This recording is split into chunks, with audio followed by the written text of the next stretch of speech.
Hi guys, welcome to my channel. Today we are doing the last episode of the memorable scenes from my audiobook, The Senthien.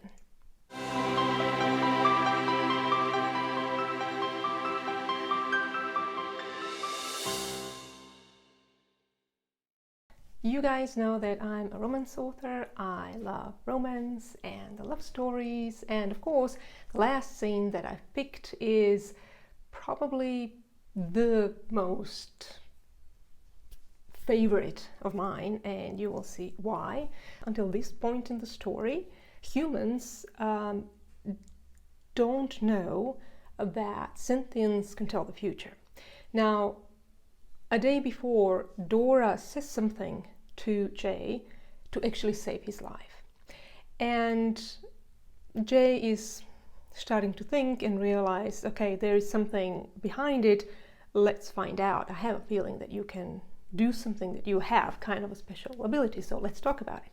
And they have this talk where he kind of approaches her and kind of asks questions, but the whole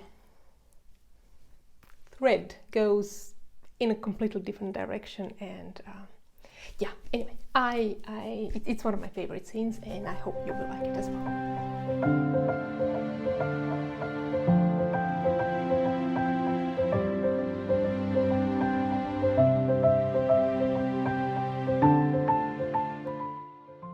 We walked a few dozen IPs away from the campground in silence until we came to an uprooted tree. It had 6 or 7 thick roots spreading in different directions. Jay chose a thick horizontal root and sat down as if it was a bench.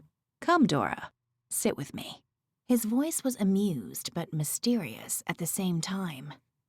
I chose a root on the other side, a few IPs away, and sat down, masking my face under Senthian calmness and looking at him with a pretense of disinterest.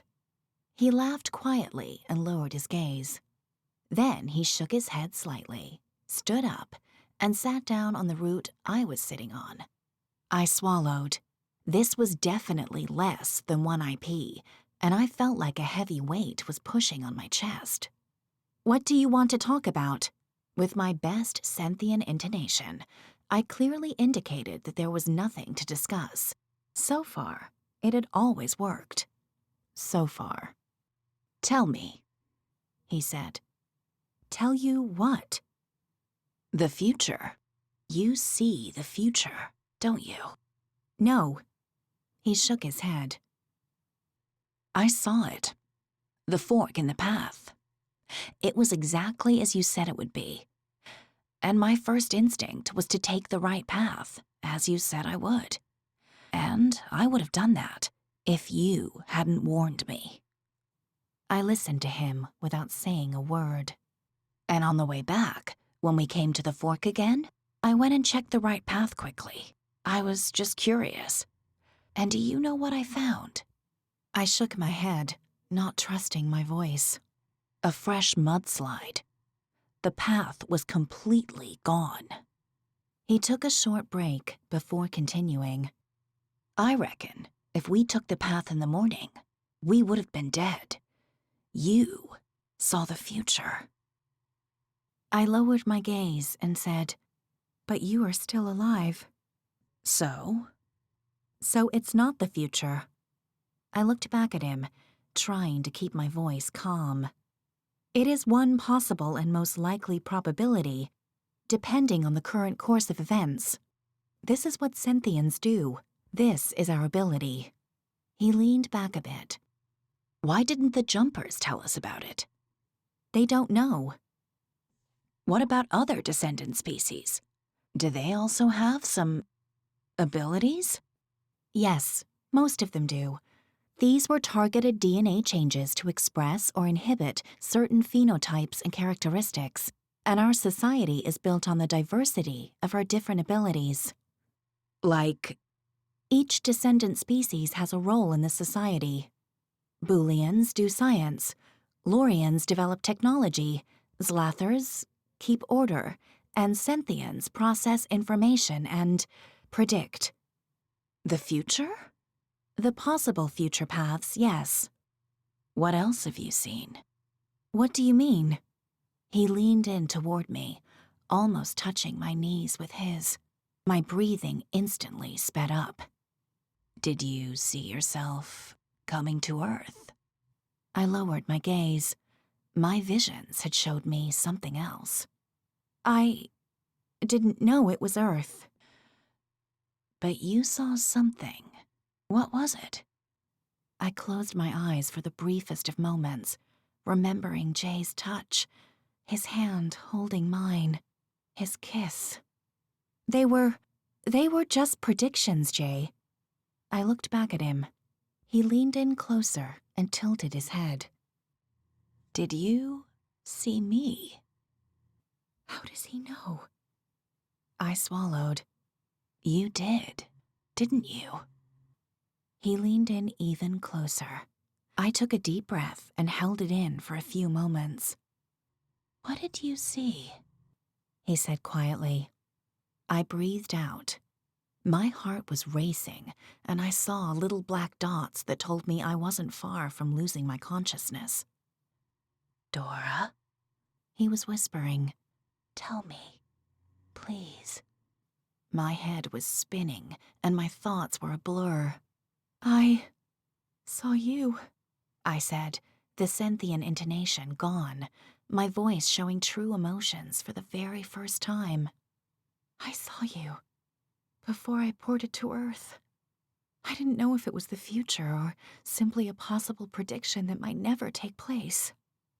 He was patient, trying not to push me. After a few moments of silence, he said, So, you were right.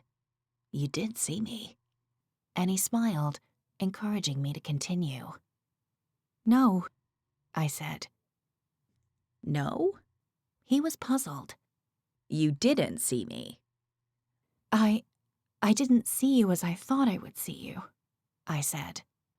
What do you mean? How did you see me? I looked at him, my heart racing. In my vision, you were very, very close to me, and there was a long break. And you kissed me. I don't remember ever hearing my heart beating so loudly in my ears. I stopped breathing altogether. At first, he was just astonished, but then his expression changed, and I could see resolve and a clear intention in his eyes. He knelt next to my feet, cupped my face, looked down at my lips, and kissed me. Whatever the human heart was meant to do in this situation, it was not what a Senthien's body was ever supposed to experience. His lips on mine, triggering the most amazing sensation I ever felt. My mind went blank, and I lost consciousness.